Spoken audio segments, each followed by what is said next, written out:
अशाच ताज्या व महत्त्वाच्या घडामोडी जाणून घेण्यासाठी आमच्या शेतकरी वार्ता न्यूज MS20 चॅनलला लाईक, सबस्क्राईब व शेअर करा। भारतीय जनता पार्टीचा विजय हो। आमदार प्रशांत बम साहब, तुम आगे बढ़ो, हम तुम्हारे साथ हैं। बोलो बोलो बोलो, भारत माता की जय। भारतीय जनता पार्टीचा विजय हो। खूप चांगला लोकांचा प्रतिसाद आहे आणि निवडणुकीची तयारी तशी भारतीय जनता पार्टी निवडणुकीपुरती करत नाही। भारतीय जनता पार्टीचा प्रत्येक कार्यकर्ता, प्रत्येक बूथ प्रमुख हा दिवस रात्र पूर्ण 5 वर्ष हा जनतेमध्ये काम करत असतो।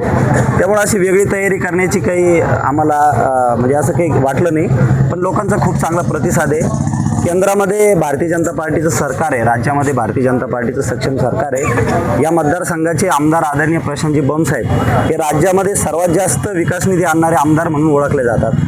वैयक्तिक योजनेच्या लाभामध्ये आमचा मतदारसंघ हा देशात नंबर 1चा मतदारसंघ आहे। त्यामुळे लोकांची एकदम चांगली प्रतिक्रिया आहे। लोकांच्या भावना आहे की केंद्रात, राज्यात सरकार आहे, भारतीय जनता पार्टीच्या ताब्यात महानगरपालिका येणार आहे, जिल्हा परिषद येणार आहे। त्यामुळे आपलाही गटाचा जो उमेदवार आहे हा भारतीय जनता पार्टीचा असला तर विकासाची गंगा त्या ठिकाणी आणखी जोरात वाहन। त्यामुळे लोकांची चांगली प्रतिक्रिया। बरं, आता तुम्ही मतदारसंघात फिरताय तर सगळ्यात जास्त समस्या कोणत्या तुम्हाला बघायला मिळतात? लोकांच्या समस्या, डेव्हलपमेंट ही अविरत चालणारी गोष्ट आहे। आपण एखादा रोड बनवला तर तो 5-10 वर्षांनी फुटणार आहे। त्यामुळे ज्या ज्या समस्या समोर येऊ लागल्या त्या ऑलरेडी आमदार साहेबाच्या माध्यमातून पूर्ण पहिले झालेला आहे। पण आता शेती रस्त्याचा जो विषय जो बावनकुळे साहेब यांनी सरकारने मांडला तो एक चांगला आणि मुद्द्याचा विषय आहे। त्यामुळं आमचं विजन तेच असणार आहे की आमदार प्रशांतजी बम साहेबाच्या माध्यमातून आमच्या मतदारसंघामध्ये जेवढे रस्ते शेतीला जाणारे हे संपूर्ण करण्याचं उद्दिष्ट आम्ही डोळ्यासमोर ठेवलेलं आहे। बरं, आता निवडून आल्यानंतर सगळ्यात पहिले प्राधान्य कशाला देणार तुम्ही? सांगितल्याप्रमाणे शेती रस्त्याचा विषय एक महत्त्वाचा आहे। आमदार साहेबाच्या माध्यमातून मोठमोठे या ठिकाणी सौर ऊर्जेचे प्लांटेशन होऊ लागले, ते पूर्ण करून घेणे।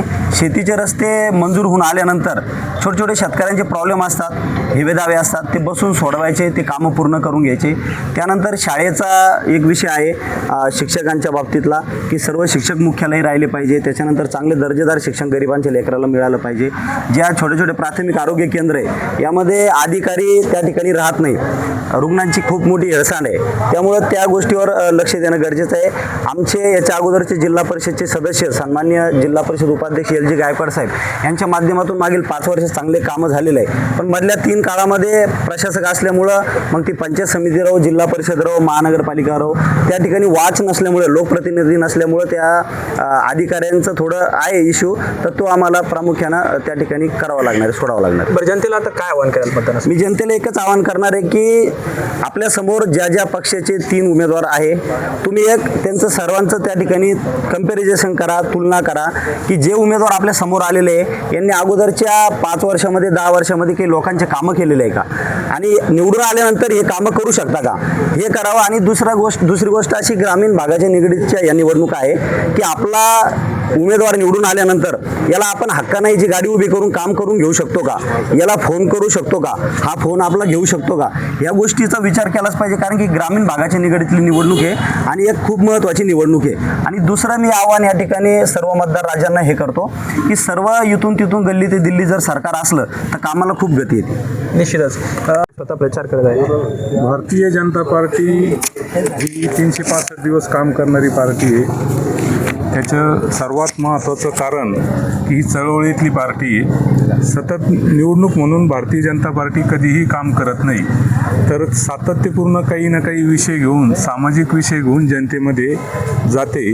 कामाची पार्टी म्हणून या पार्टीची या ठिकाणी ओळख आहे। आणि खेड्यापाड्यामध्ये लोकांना भारतीय जनता पार्टीचे मागच्या 9 वर्षापूर्वी, कारण दीर्घ काळाच्या नंतर या निवडणुका जिल्हा परिषदच्या होऊ लागलेल्या आहे, 9 वर्षापूर्वी भारतीय जनता पार्टीचे 3ही उमेदवार जिल्हा परिषदचे खुलताबाद तालुक्यातले 3ही उमेदवार भारतीय जनता पार्टीचेच निवडून आले होते। यावेळेस सुद्धा 3ही उमेदवार भारतीय जनता पार्टीचेच निवडून येणार हे 100% खात्री। निश्चित करणार आहे। खऱ्या अर्थानं राजकारण हे विकासासाठी असतं आणि त्याच्याच माध्यमातून गेली 15 वर्षापासून या तालुक्याचे आमदार माननीय प्रशांत बम यांच्या मार्गदर्शनाखाली आम्ही सर्वत्र विकास करत आहोत। परंतु त्यांच्या माध्यमातून जो काही विकास झाला तसाच विकास हा पंचायत समिती आणि जिल्हा परिषदेच्या माध्यमातून होत असतो आणि तो लोकांपर्यंत लाभ मिळवण्यासाठी आज या ठिकाणी भारतीय जनता पार्टीचे उमेदवार जिल्हा परिषदेसाठी सौ प्रतीक्षा विकास कापसे व पंचायत समितीसाठी सौ उषा आनंदा काटकर यांना या ठिकाणी उमेदवारी दिलेली आहे. भविष्यात यांच्या माध्यमातून पंचायत समितीची योजना किंवा जिल्हा परिषदेची योजना या सर्वसामान्य जनतेपर्यंत पोहोचून त्यांचा विकास कसा होईल हे उद्दिष्ट साधण्यासाठी खऱ्या अर्थानं भारतीय जनता पार्टीला सर्व मतदार बंधू भगिनींनी कमळ आणि शनिवार मतदान करावं अशी आमची अपेक्षा आहे.